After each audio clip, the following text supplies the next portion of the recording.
Hello, friends, and welcome to Adventures in Pixie Land. My name is Amy. I'm an ordained minister, and we're in Bible study. We are in the NIV, and we will be through the end of 2025. And we are in this video, we're in Leviticus chapter 20, and we're going to do verses 1 through 27, or all of chapter 20. And again, this is yet another portion of the Mosaic Law, which was meant to be both a religious law and like a law of the land. At this point in their history, they don't have a king. Moses is their leader. They're a religiously led nation. Okay. Punishments for sin.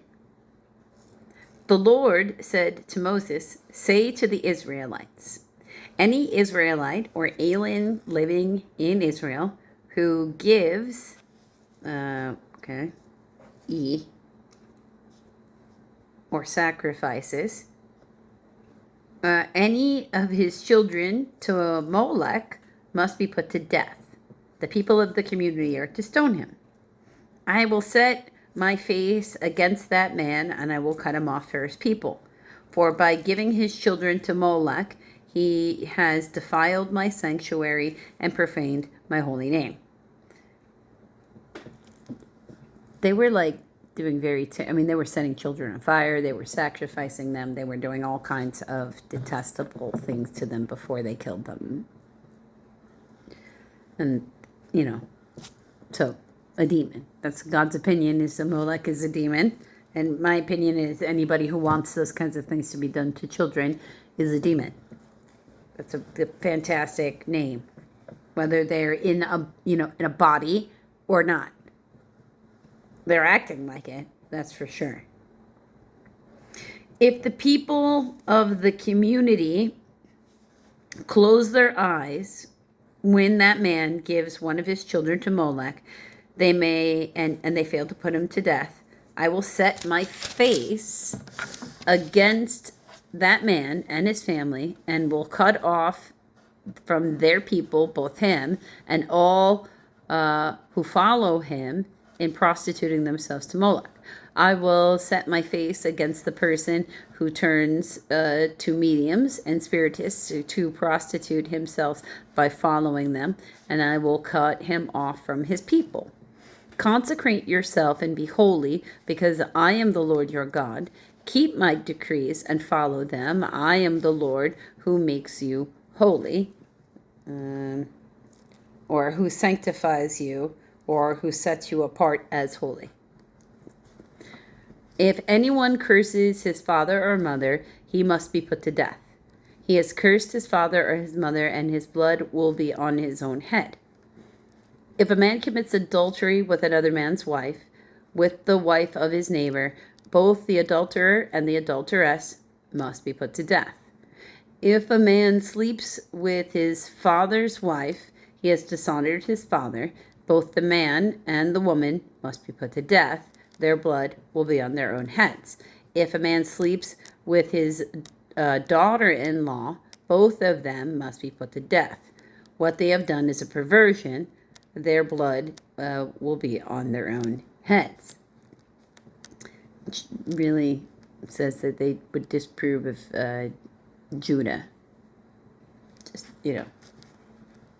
If a man lies with a man as one lies with a woman, both of them have done what is detestable. They must be put to death. Their blood will be on their own heads. If a man marries both a woman and her mother, it is wicked. Both he and they must be burned in the fire, so that no wickedness will be among you. Wow, that's specific.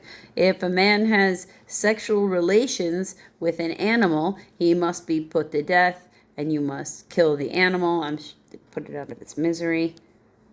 If a woman approaches an animal to have sexual relations with it, kill both the woman and the animal. They must be put to death. Their blood will be on their own heads.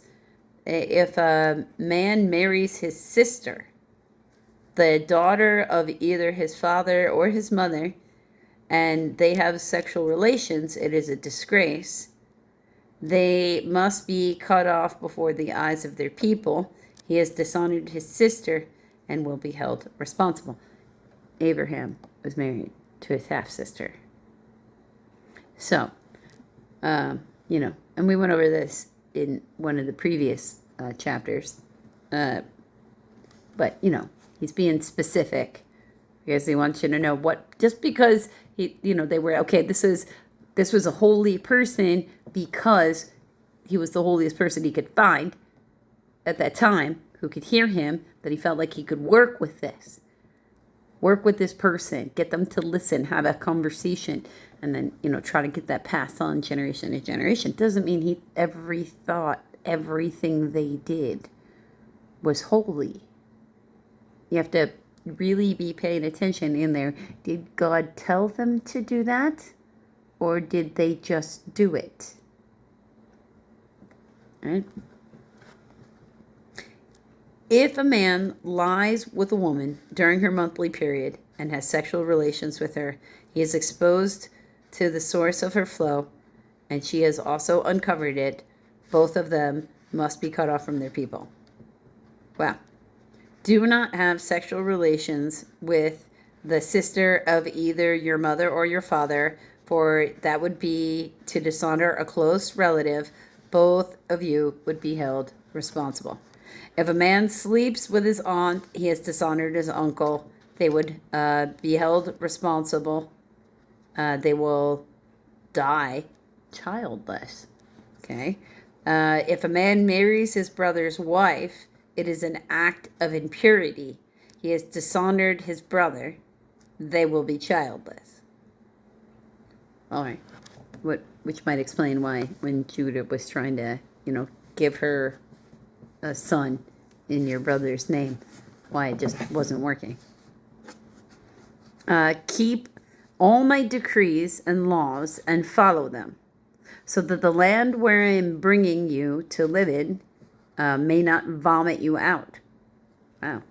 You must not live according to the customs of the nations I am going to drive out before you, because they did all these things.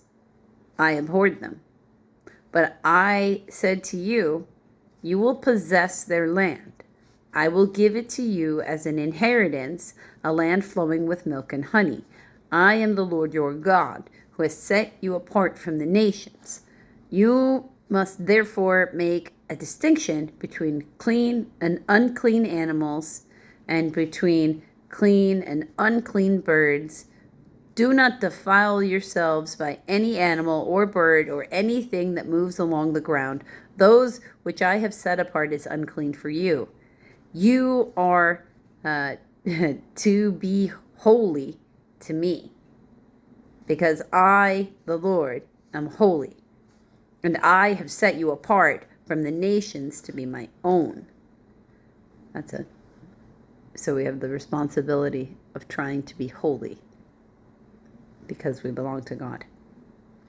A man or woman who is a medium or spiritist among you must be put to death. You are to stone them. Their blood will be on their own heads. Now, don't go running around murdering people or stoning people. You can't really do those things anymore. Don't do that. You get yourself in all kinds of trouble, and killing people leads to bigger problems. Besides, Jesus said, love one another. And it's pretty far out there. Leave the wrath for God. It's that's how I go about the world anyway. It leads to far less drama. I don't like drama. Hopefully you don't either. Until the next video, friends.